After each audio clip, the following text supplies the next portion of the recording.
Sejam todos bem-vindos ao OTIXcast, o podcast ao vivo da rede OTIX Rio, uma iniciativa da Secretaria Municipal de Saúde do Rio de Janeiro. Olá, seja bem-vindo ao OTIXcast. Aqui serão divulgadas informações acerca do SUS e da atenção primária à saúde do município do Rio de Janeiro e, por que não, de fora dele. Se você ficar ligadinho aí no nosso bate-papo, você vai entender o porquê que eu estou falando isso.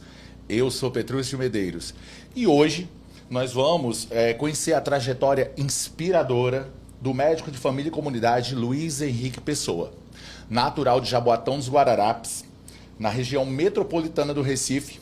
Ele saiu de casa para realizar o sonho de estudar medicina na Paraíba, pela Universidade Federal da Paraíba. E ele teve, minha gente, a história dele viralizada para o Brasil e para o mundo, através de uma matéria exibida no Globo Repórter. Filho de empregada doméstica, Luiz Henrique enfrentou muitos desafios ao longo da sua trajetória, da sua caminhada, tanto financeiros quanto pessoais. Mas ele seguiu firme no propósito, que era se tornar médico e cuidar das pessoas. Seja bem-vindo, doutor Luiz Henrique. Muito obrigado, Petrúcio. Agradeço a todo mundo que está aí no Rio. Esse convite assim, foi maravilhoso, foi uma honra estar participando assim, né? Daqui de João Pessoa para o Brasil inteiro. E agora estar participando desse podcast. É muito bom, a gente vai ter uma conversa muito boa. Espero que todo mundo que esteja assistindo aí goste também. Com certeza vai gostar. Eu sou paraibano, minha gente. Só fazendo um adendo. Estou super honrado aqui de estar fazendo esse link diretamente com a minha Paraíba. Mas, Luiz Henrique, para começar o nosso bate-papo, conta pra gente um pouco como foi sua trajetória, né? Até você chegar à escolha da medicina de família e comunidade. Então, a escolha da medicina de família e comunidade não foi uma coisa muito a princípio que eu pensei logo que eu entrei no curso da medicina, né? Porque a gente entra no curso da medicina com várias coisas na cabeça, né? E até a própria escolha da medicina em si não foi algo muito intuitivo. Eu digo que eu sou uma pessoa muito indecisa em escolher muitos caminhos para, enfim, para principalmente profissional. Então, desde o início, antes da medicina, né, eu pensava muito em fazer algo direcionado mais para química, para biologia, porque sabia que eu queria alguma coisa ali naquele meio, mas nunca tinha me passado pela cabeça de que eu queria fazer medicina. Até que eu entrei num projeto gratuito na Universidade Federal de Pernambuco, que é um pré-vestibular lecionado por estudantes da Universidade Federal, para as pessoas que são de baixa renda, que são de escola pública e não têm condições de pagar um cursinho pré-vestibular. E foi a partir deles que eu comecei a entender como é que funcionava o universo do vestibular, como é que funcionava o processo seletivo, por onde é que eu estudava, como é que funcionava a SISU e Enem. E aí, até então, eu disse, talvez agora eu consiga fazer engenharia química, porque sei lá, de química, a licenciatura para engenharia química. E aí, conversando e entendendo um pouco mais como é que funcionava, parece que deu um clique na minha cabeça e disse assim, por que não medicina, sabe? É, a gente tinha muito aquela visão, assim, na televisão de, o médico é uma pessoa que se doa pelas pessoas, uma pessoa que atende com muito amor, que ajuda as pessoas, tem sempre esse pensamento. Só que na minha cabeça, naquele momento, era a ideia que eu tinha da medicina, né? Quando eu entrei na medicina foi que eu comecei a ter outras perspectivas e entendimento do porquê que eu escolhi a medicina, né?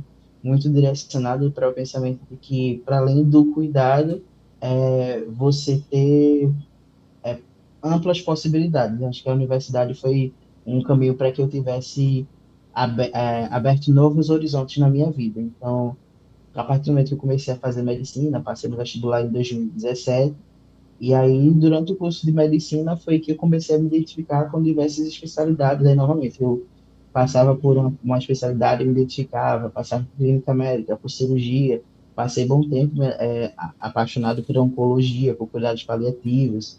E aí, quando chegou no internato, que é o período que a gente tem, né, de estágio, no final do curso, que eu comecei a querer muito mais coisas ainda. Só que quando eu rodei na residência, no internato de medicina de família e comunidade, que eu tive aquela ambientação dentro da unidade básica de saúde, que assim, eu olhei e disse, gente, eu consigo ver tudo que eu quero, eu tenho vontade de fazer. Eu gosto de criança, eu gosto de gestante, eu gosto de procedimento, eu gosto de clínica, então tudo que eu posso ter de experiência dentro da medicina, eu posso ter simplesmente aqui na PS, sabe? E aí foi uma coisa que foi de meio que decisão certa, assim, para mim. Em alguns momentos eu cheguei até a pensar outras especialidades, mas até então estou no segundo ano da residência de medicina de família e comunidade e com certeza vou continuar nesse caminho. Que coisa boa. E como foi a decisão de sair de casa e ir para Paraíba estudar medicina? O que foi que mais te marcou nesse período?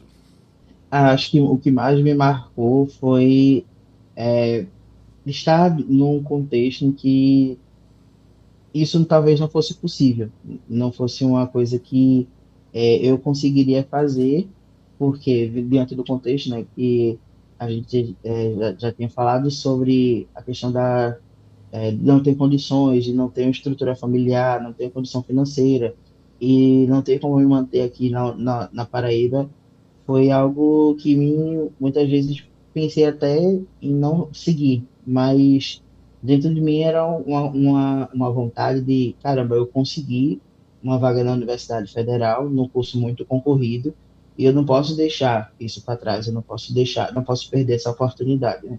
E aí eu lembro que nesse período, quando eu passei, que eu comecei a organizar minhas coisas, e aí tava um amigo meu que me ajudou a levar as coisas aqui para as coisas aqui para Paraíba.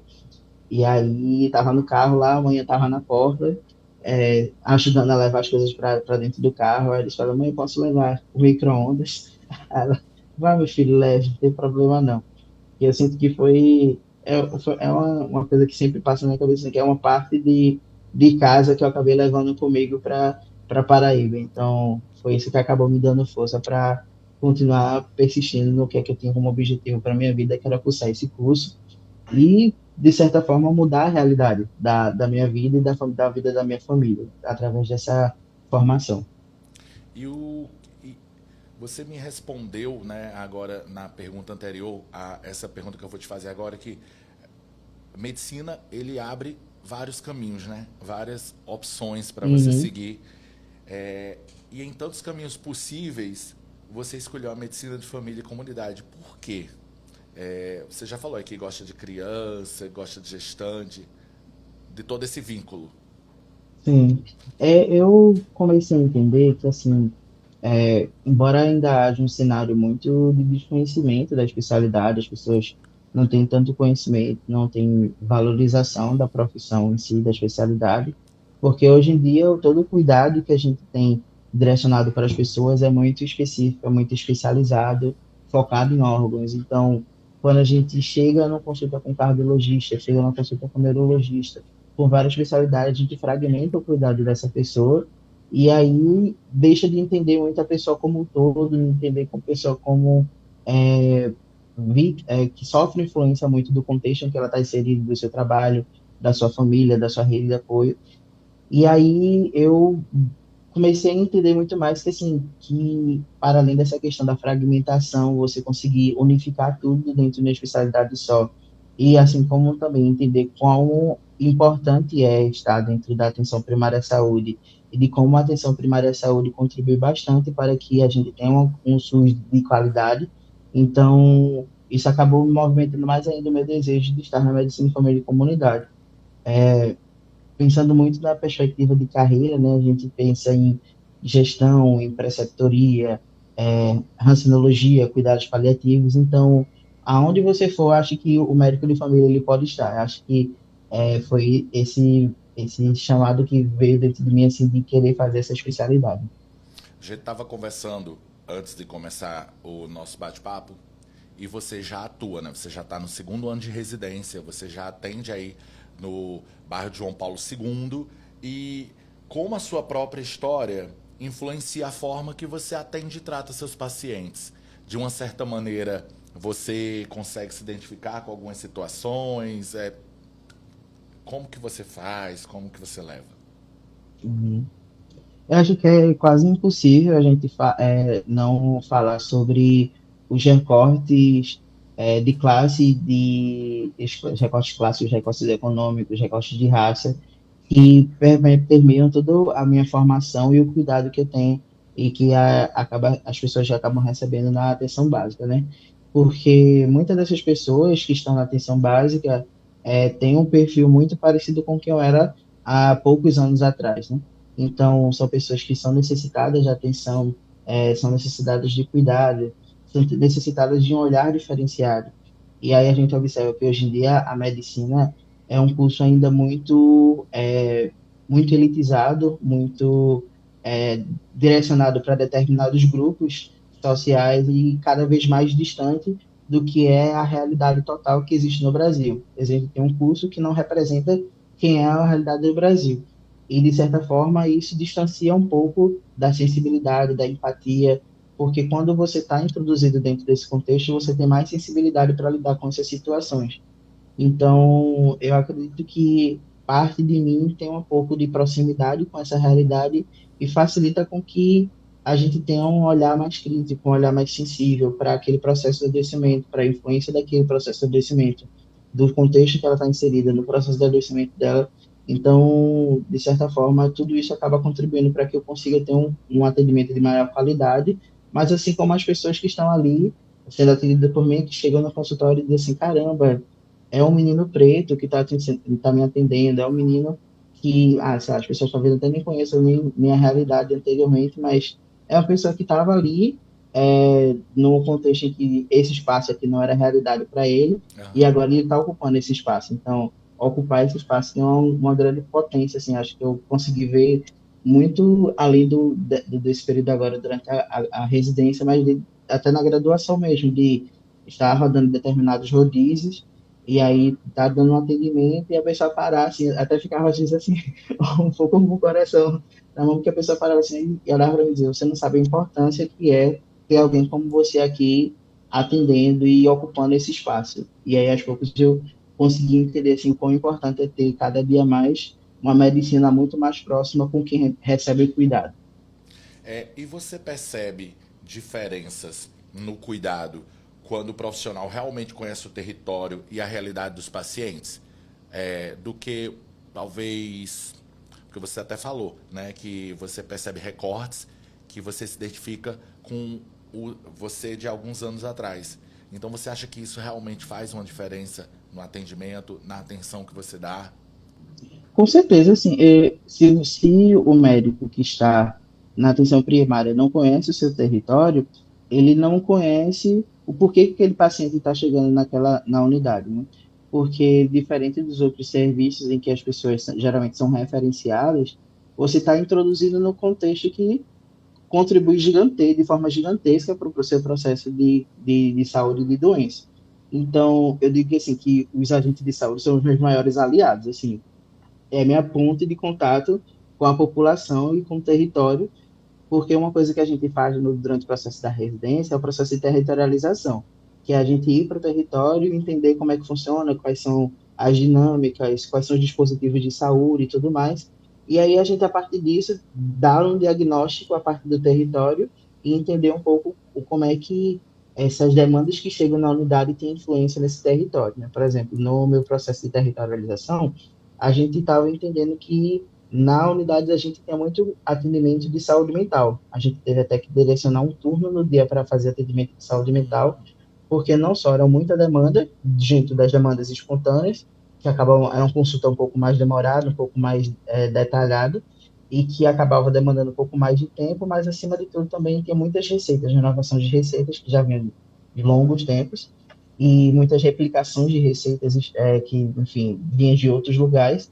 E aí, quando a gente olhava para o território, a gente observava que cadê os espaços para as pessoas terem uma opção de lazer, ter uma opção de compartilhar o momento com as outras pessoas. Então, eram ruas de estradas com prédios, cada vez, o processo de verticalização cada vez mais intenso, e aí, quando você procura um espaço de uma atenção, de um conselho tutelar, uma assistente social, um espaço para psicologia, um espaço até para o lazer, para as crianças brincarem no meio da rua, você observa e não tem. E aí, principalmente no principal, no ciclo de vida que a gente entende, né, que principalmente a parte dos idosos que vivem muita situação de abandono, muita situação de entendimento do que é o final de vida, e aí muitos deles ficam trancados dentro de casa sem ter opções de lazer, E aí, dentro da nossa unidade, a gente tem duas atividades, que é a medida certa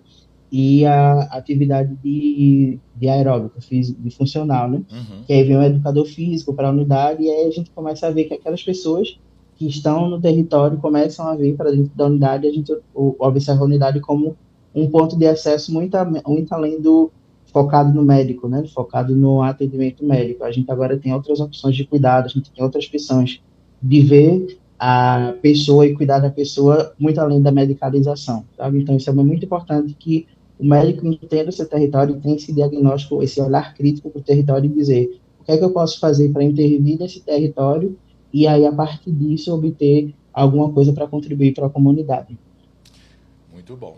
Nesse período que você está atendendo, né, que você vem fazendo sua residência, tem alguma experiência marcante com um paciente ou uma família que represente o verdadeiro sentido do SUS na sua vida e que você possa compartilhar? Eu vivencio muito espaço, como eu tenho muita aproximação com cuidados paliativos durante a graduação, durante a residência, né, eu acabei vivenciando muitos casos de cuidados paliativos e que antes a gente achava que era uma coisa muito mais distante da nossa realidade, né, muito distante da atenção primária.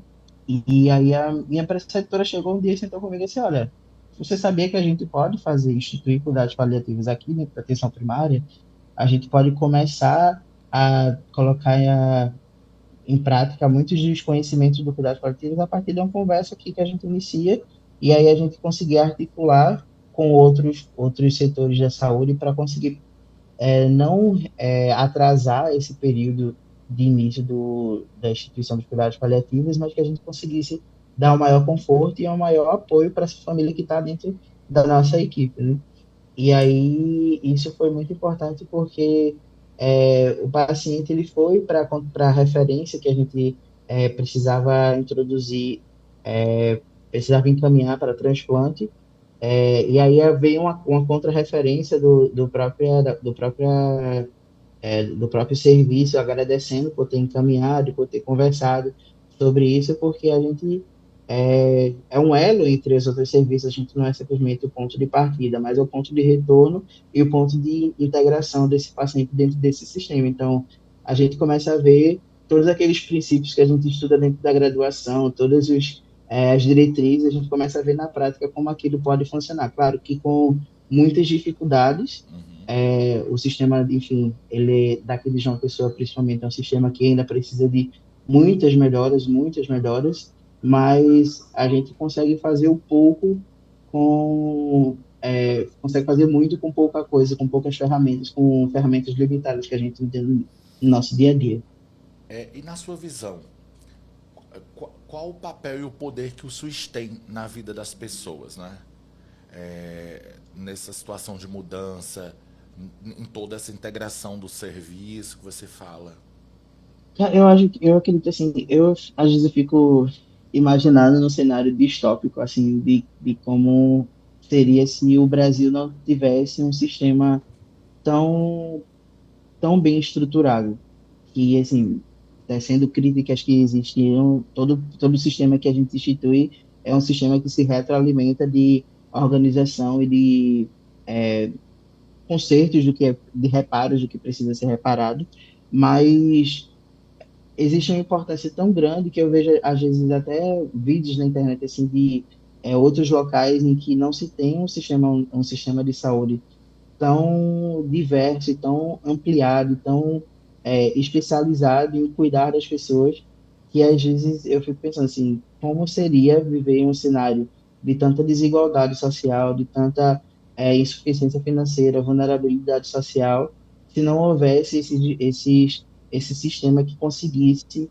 chegar em cada território que tivesse, não importa qual for o território, pode ser lá no Acre, no interior da Paraíba, ou aqui na capital, o SUS ele vai estar desde vacinas até atendimentos, até saneamento básico, enfim, várias coisas. Então, você observar como isso foi criado há tanto tempo, um tempo recente, mas assim, há tanto tempo, mas que cada dia mais garante o básico para as pessoas, que é ter qualidade de vida e ter ter bem-estar, né? Que é um dos principais pontos que a gente sempre preconiza no cuidado na saúde da pessoa. Ok. E me fala uma coisa, a gente estava conversando um pouco, né, sobre a sua vida, Uhum, quando sua história foi exposta em rede nacional, né, e com certeza ultrapassou os limites também do Brasil, né, deve ter ido para, porque foi no Globo Repórter, e o Globo Repórter passa no mundo uhum. todo. Como que foi essa guinada aí? Você esperava essa repercussão? Você esperava ser exemplo para tantas pessoas? Você esperava ter um feedback? Você esperava ser abraçado pelo Brasil como você foi? Porque eu te acompanhei pelas redes agora. Eu venho olhando e assim, como a gente estava falando, várias páginas de fofocas, de celebridades falaram sua Uhum, história, né? exatamente. E que quando a gente decidiu gravar essa reportagem, eu não esperava que fosse ter tanta repercussão assim. Eu fiquei um pouco assim mais contido porque é um pouco de exposição que você está tendo assim na mídia, né? E aí você está contando sua história. E aos poucos eu fui conseguindo mentalizar mais na ideia de que o fato de eu compartilhar a minha história era algo que iria ajudar muitas pessoas a se sentirem mais inspiradas e muita gente que está na periferia, que está em diversos lugares da sociedade, que precisam desse testemunho para visualizar o que é que ser feito para chegar e conquistar seus objetivos, né? E aí foi uma coisa assim revolucionária na minha vida, porque do dia para a noite, várias pessoas procurando várias mensagens. Tinha o Instagram pessoal e as pessoas começaram a seguir meu Instagram pessoal. E eu disse, pelo amor de Deus, eu era extremamente discreto, assim, bem reservado, e agora as pessoas tudo procurando.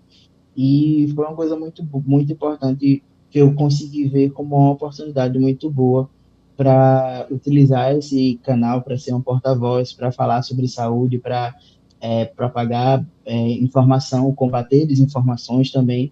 Então, foi uma coisa que está mudando aí na minha vida, ainda estou me adaptando, com muita dificuldade para conseguir levantar a câmera e gravar o stories assim, com mais naturalidade, mas aos poucos a gente está conseguindo Tá sim. é, se acostumar com essa realidade, mas foi algo muito bom para mim. Pessoal, só recapitulando para quem está em casa, se você ainda não sabe, a matéria que foi ao ar no Globo Repórter sobre a vida do Luiz, além de falar a trajetória do Luiz Henrique, que é um exemplo, ele passou todo o período da faculdade, os 5 anos de curso de medicina, sem ver a mãe dele, sem se encontrar pessoalmente, correto, Luiz? Isso. O curso da graduação são 6, Ah, tá, aí, perdão. no caso, como a gente teve atrás, né? Foi um pouquinho depois do início do curso da graduação, que aí a gente passou esses 5 anos sem se E ver. vocês passaram 5 anos sem se ver. E ele se reencontrou com a mãe dele na matéria do Globo Repórter. Então isso explodiu pro Brasil todo, como a gente Uhum. falou, e ele virou esse fenômeno. Mentira, mais uma dúvida. No seu direct, chegam mensagens de pessoas pedindo conselhos de como fazer para chegar a ser um novo Luiz Henrique? Sim, com certeza. Tem muita gente que chega dizendo assim, nossa, me emocionei muito com sua história. E assim, né, a minha história, por mais especial que seja por ter sido veiculada no Globo Repórter, ela é mais uma ali de várias outras pessoas que saíram de um estado para outro estado, para ir em busca dos seus sonhos, para ir em busca de uma melhor qualidade, melhores condições de vida. Então, eu acho que foi uma forma de as pessoas conseguirem se ver um pouco na minha história, mas muita gente ainda está naquele processo de como é que eu chego lá, como é que eu consigo chegar nesse lugar onde você chegou, e eu acho que é aí que vai entrar o Luiz daqui para frente, né? Do que é que o Luiz vai falar para incentivar essas pessoas e ser um comunicador para incentivar, para dar conselhos, enfim, ser esse ambiente de motivação para as pessoas conseguirem ir atrás dos sonhos. E se esse Luiz Henrique aí, falante, que vai falar para as pessoas, que vai orientar, que vai aconselhar, encontrasse o Luiz Henrique lá no finalzinho de 2016 para 2017, o que é que você falaria para ele? Eu diria que assim, você conseguiu chegar onde você queria chegar e toda aquela dificuldade que você passou e que você achava que em algum momento não daria certo, deu certo e você mudou a realidade da sua vida, você mudou a realidade da sua família. Agora você é médico, você é um profissional formado, graduado com diploma e não só também residente. E muita coisa vai mudar na sua vida e Tá você só fique preparado começando. aí Tá só que começando. vem algo bem forte por aí para você. E só tenha coragem, força, determinação e persistência no caminho onde você quer chegar. Objetivo sempre claro na cabeça, aonde você quer chegar. Luiz Henrique, e para a gente finalizar nosso bate-papo, qual mensagem você gostaria de deixar para quem sonha em se tornar um médico de família e comunidade? Para aquele jovem que está lá na periferia, que não vislumbra, é, não vislumbra futuro e que você é a prova viva que a educação muda a vida. A gente falou sobre isso, a educação muda vidas. Sim. E dá esse conselho aí. Essa frase de Paulo Freire sempre foi algo que me guiou em toda a minha vida, durante toda a minha formação, porque eu pude vivenciar de fato o quão importante é a gente valorizar a educação e quanto a educação transforma a realidade, né? E para quem está aí, eu sei que caminhos podem ser obscuros e portas devem ser sendo fechadas na sua vida, mas acima do ímpeto que você tem que ter para chegar onde você quer chegar, saber aproveitar as oportunidades que chegam para você.